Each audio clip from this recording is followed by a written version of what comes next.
Hello, hello. We are back at it again, rating viral air fryer recipes part 2. A lot more fun ones for your air fryer adventures today.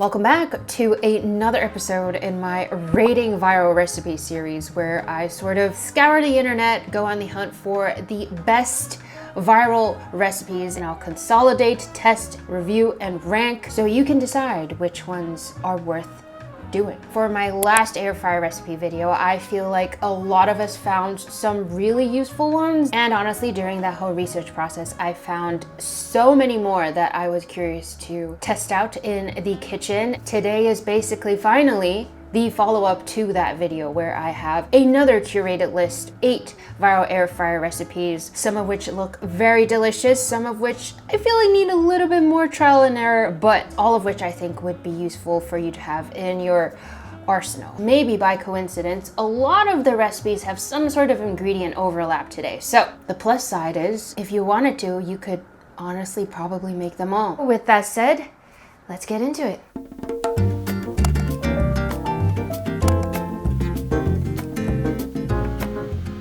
So I've been seeing these pasta chips come up on my feed a lot lately, but apparently they became a thing a while back. And I think the reason they stuck around is because they're just this very snackable, quick little thing to put together. It starts with pasta. I'm using farfalle, cooked to al dente, and while they're still warm and starchy, the move is to very quickly toss them with olive oil, garlic powder, Italian seasoning, salt, and a bunch of Parmesan. And the warmth is important because it helps the coating really stick. Then they go into the air fryer, ideally in a single layer, so I'm just trying to spread it all out.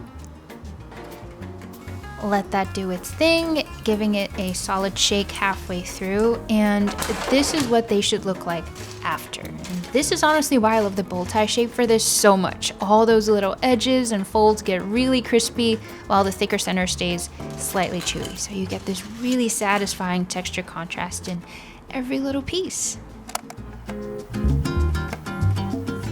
I was a little skeptical of this one because how good can it really be? I will say though, when this was cooking in the air fryer, it smelled so good. It really honestly smells like Parmesan chips, which makes sense. It is quite crispy now.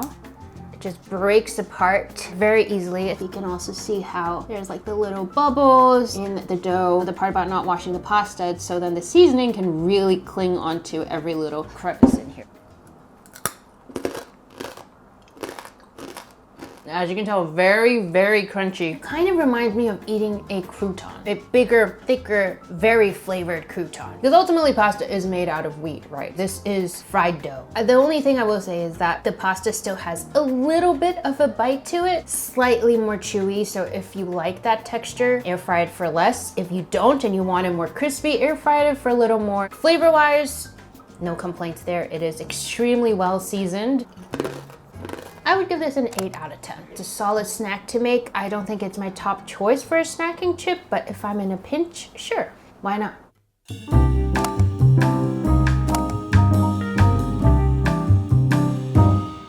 I'm very excited for this one because this has the potential to be the most quietly impressive of the recipes today. Like on paper, it's just eggplant and a sauce, but it looks and tastes like you put way more effort than you actually did.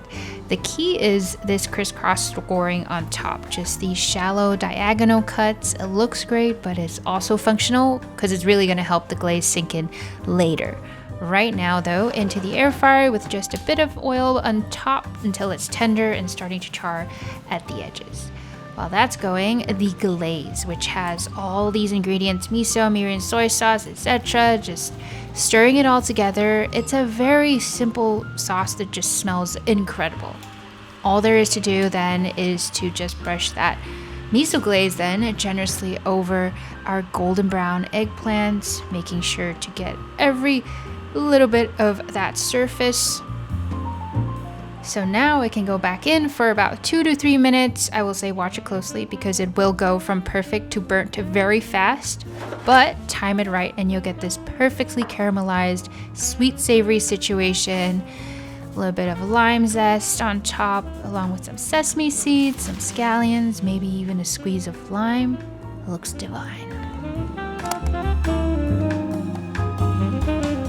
Ooh, this is another one that smelled so good when it was cooking. I mean, how can it not? With that like miso paste with all that garlic. Served like this, it makes such a cute little appetizer, but honestly, I would probably want to eat this over rice. Beautifully soft on the inside, and you just have that like thick glaze on top. Honestly, nobody said to add lime. This was just something that I wanted to do, just to add a little bit of brightness.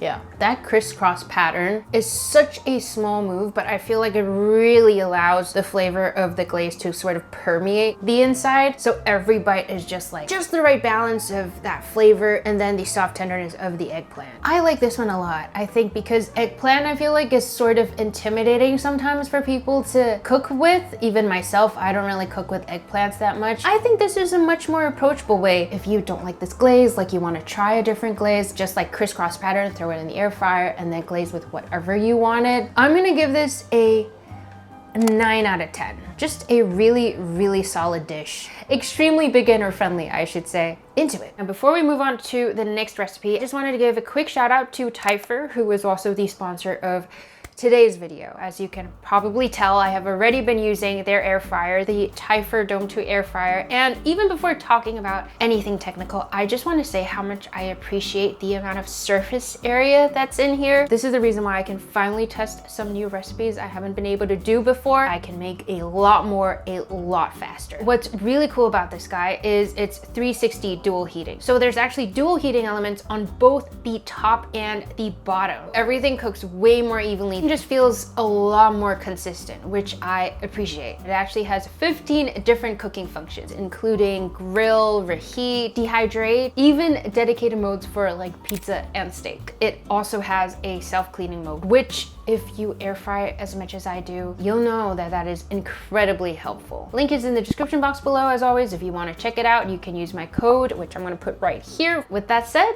let's get back to the recipes.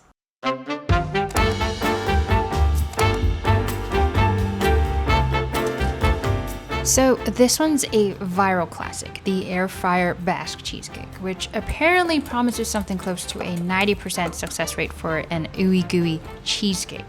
I've always found basque cheesecake to be kind of fascinating in itself. It pretty much breaks basically every rule you learn about baking cheesecake. You want it burnt on top, you want it jiggly in the middle when it comes out. And then there's this air fryer version that's almost aggressively simple for something that looks this dramatic. But again, it's just 5 ingredients, right? It's cream cheese, heavy cream, egg, sugar, flour. The batter comes together super quickly. We're basically just combining all the ingredients together one by one. Optional splash of vanilla if you want. The flour here is really just there to give it a little bit of structure, but the idea is to eventually end up with this, luxurious, creamy mixture, 0 lumps. Also, aggressively wrinkling the parchment paper is a critical step because the crinkly parchment over the edges is a very important part of basque cheesecake aesthetic after all. So now our creamy mixture can go straight into the parchment-lined pan, filled very, very close to the top. So this goes into the air fryer where it's air fried on high heat at first, and then it's going to air fry at a slightly lower temperature for the remaining 20 minutes. The top comes out looking this beautiful caramelized brown, but the center is still very wobbly, which feels wrong, but is actually right. And so then, after spending a night in the fridge, this is the reveal moment. It has actually set into something incredibly dense and creamy, but this is it. Slicing it up, this is the moment of truth. That inside looks so promising. I'm excited. This is the air fryer basque cheesecake. This is something that I have been wanting to do for a long time, but I just was never able to fit it into my air fryer until now. So that is the bonus of having more surface area. It smells delicious. Cheese, sugar, cream. I am just so proud of this center. That was honestly the biggest mark of success to me. It has to have this sort of ooey gooey lava center. I love that we're able to achieve that in the air fryer. It's looking very promising, but does it taste good? That is always the question. This is pretty fire. All the hallmarks of what I was looking for in a basque cheesecake. With the burnt top, that like caramelized flavor. Maybe I could have burnt it a little more. The inside, that sort of creaminess where it's not totally cooked through. This is what I was looking for. Considering this is a first time too, I just want to say this I would consider a great success in every sense possible. Visual, physical, emotional. This is a 10 out of 10. Maybe it's true. Air fryer really is one of the best ways to make a basque cheesecake.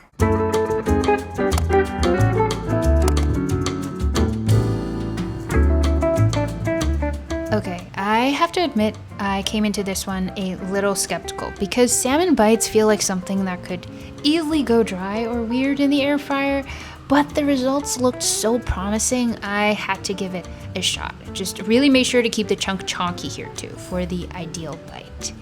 The panko coating is what makes this one fun, so combined with all the seasonings, the salmon cubes go right in, tossed until everything is really well coated. Then they go into the air fryer, just, spacing it out, giving it a little room to breathe, drizzling on a healthy amount of olive oil, letting that cook in the air fryer while I get started on the hot honey, which is just honey and your choice of hot sauce. So then when the salmon bites are done with this lovely crunchy coating on the outside, it's then coated in this sweet, sticky, slightly spicy glaze, which in my opinion is just a combination that's very hard to resist. A little bit of mayo on top or even on the side for dipping, and it's done. I feel like so many of what I'm making today smells so intensely flavorful, probably because a lot of these ask for a lot of just like being covered in seasonings. This is one I really wanted to make because I feel like if it works well, it might actually be something that would be a repeat recipe at home if I'm craving a rice bowl of sorts. I have two versions of the salmon here. The one that's already been mixed in hot honey and the other one that's really the coating itself. I'm gonna try the one without the coating first.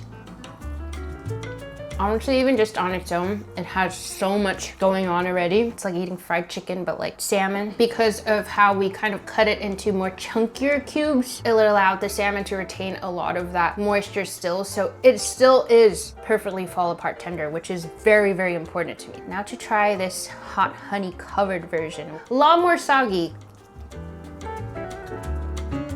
Flavor-wise, I do prefer the hot honey one, which makes sense. I feel like it adds a lot of that sweetness and heat back into it. I would give this a solid like 8.5 out of 10. I feel like it turned out pretty well for cooking salmon. Didn't overcook it. A lot of satisfaction in each bite. Not bad.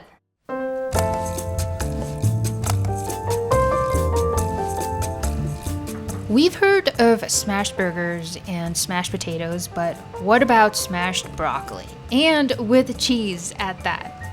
This one's fun because I feel like a lot of us have steamed broccoli into sadness at some point, but this is the complete opposite of that. You boil the florets until just slightly soft, drain them really well, let them cool, and then this is the fun part where I'm just laying out the oil, seasoning, and freshly grated Parmesan.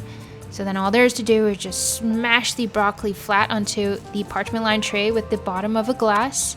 I may have overcooked my broccoli a tad, but it's okay. The cheese will hold it together because yes, there is more Parmesan and seasoning going on top. So now I have my little army of cheesy smashed broccoli that can go straight as it is into the air fryer.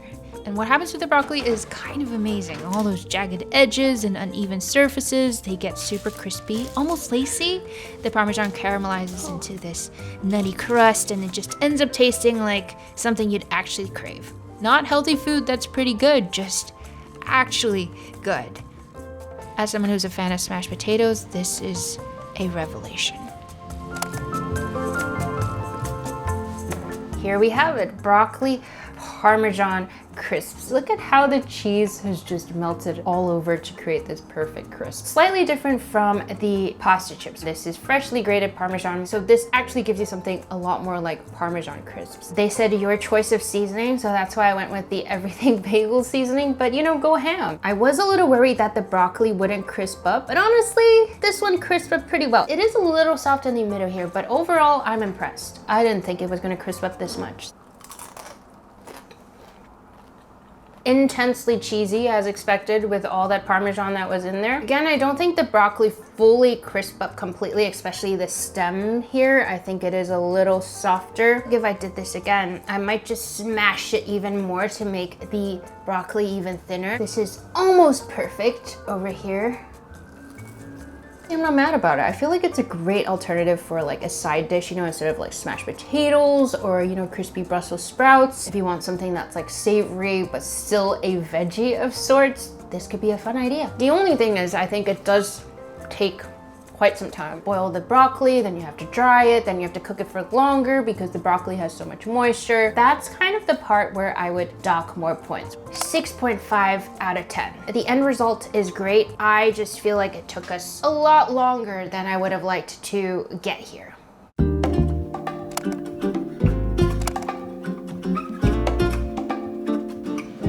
As someone who really likes shrimp toast, it's one of those things that always feels very restaurant, but turns out it's actually surprisingly approachable at home.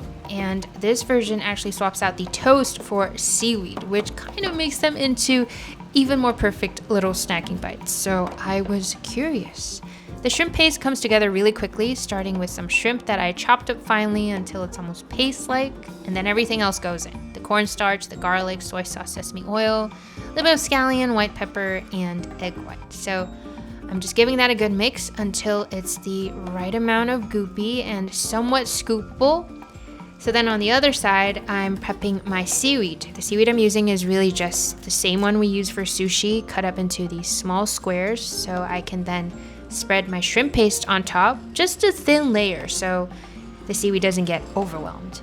A little bit of oil on top and just some sesame seeds. And there we have it, these little seaweed shrimp squares. All of them assembled, ready to be popped into the air fryer, where the seaweed will do this thing where it crisps up and gets almost crackery around the edges while the shrimp paste stays juicy. I just know these are gonna taste amazing with sweet chili sauce.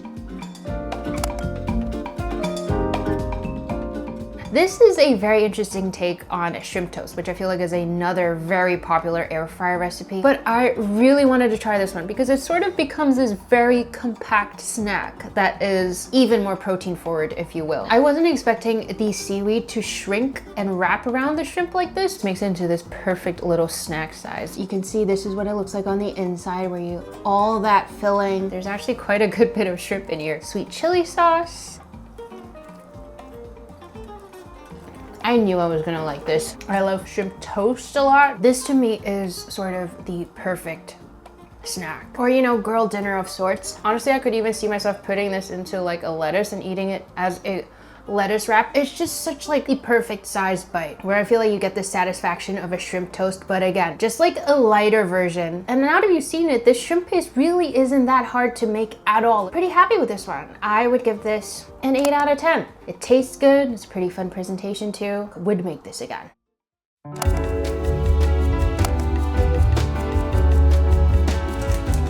As a lot of you know, I have a slight obsession with bread in all forms, which is maybe why this particular recipe spoke to me. So this one's really a very simple thing, and if anything, I think the most interesting thing about it is that it might actually be less of a recipe and more of a realization that the air fryer just does French toast really well. Again, ingredients are super straightforward, just eggs and milk whisked together with my thick slice of milk bread sliced in 2/4.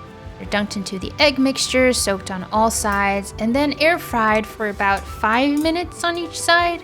So they come out this gorgeous buttery yellow, just slightly golden. But this is my favorite part, drizzling on some honey directly onto the slices, where the warmth from the bread makes it extra melty, so it's super easy then to just go in with a knife to spread it all out properly. It gives it this perfect glaze that then caramelizes in the air fryer again, so now it's proper crispy on the outside, custardy on the inside, with this creme brulee top that just feels like fancy brunch in one bite.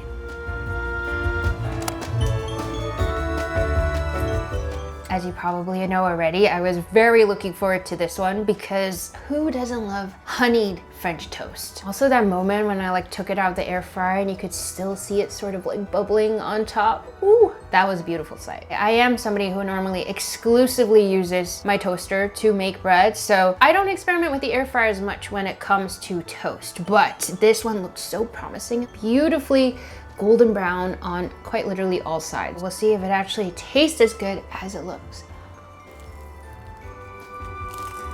Maybe it's because I went for a thicker bread. I feel like I could have added more honey on it, but I like the crisp on the outside. For like a French toast, you know, sometimes I think it can come out slightly soggier. I feel like this kind of crisps it up even more than if you do it over a stovetop. Bonus, you can make a lot more depending on how big your air fryer is. So that's the pros I would give it. Outside of that though, I feel like if I'm by myself, I probably still wouldn't use an air fryer for this. If you want to make a batch of French toast for your family or like a group of friends, then I can see this being worth it. 7 out of 10. I think it looks really impressive, but not sure if it's worth pulling out the fryer unless you're making a big batch.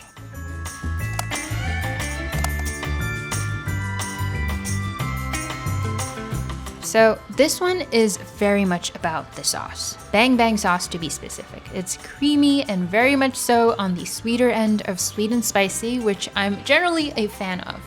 But before the sauce, the scoring, these cross-hatch cuts into the chicken, similar to what we did before with the eggplant. It both looks cool and is functional because that's where all the spice rub and the sauce is going to sink in, and you get the flavor all the way through instead of just on the surface. The sauce is made with mayo, sweet chili, and some hot sauce. And I just want to say I'm a big believer in using mayo in an air fryer because it usually browns evenly and keeps everything underneath juicy. This time though, I admit I may have been a little more heavy-handed than usual in my excitement on the amount of sauce here. And so as a result, my chicken did get a little more color than intended, just a little. But hey, a small trim later served it up on a plate with a generous drizzle, again, of more bang bang sauce.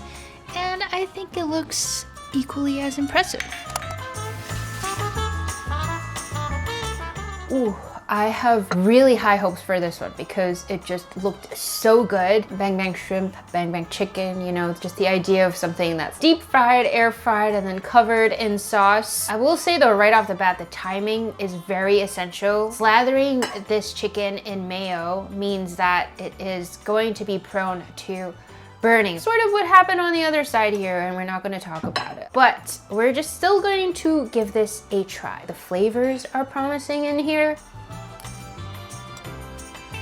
Texture-wise, it's pretty good. Flavor-wise, I think I'm a little confused. The bang bang sauce is definitely on the sweeter side, which I like, but I think with the chicken itself, I wonder if the chicken would have been served better if we marinated it for a little longer. I also almost wish that the chicken had like more of a crispier coating. Maybe I just had really high hopes for this, so I'm a little disappointed. Did run through some issues with this one, so that could also be part of it. I don't know. I would give this one, as it is, 5 out of 10. There's a lot of areas we could improve on this. It has potential. It's just that today it was not reached. Sad. And so there it is, once again, all 8 of our viral air fryer recipes tried, rated, tested. I was finally able to test a few recipes that I've been wanting to try for a long time, so that was super exciting. Highly recommend the basque cheesecake if you haven't done it yet. What a joy it was to see that come out so beautifully. I feel like this air fryer recipe world is limitless. There's so much more that we can experiment with. So if you want a part 3, if you have a recipe in mind, let me know in the comments below. As always, if you like this video, remember to like and subscribe. Otherwise, I will see you in the next one.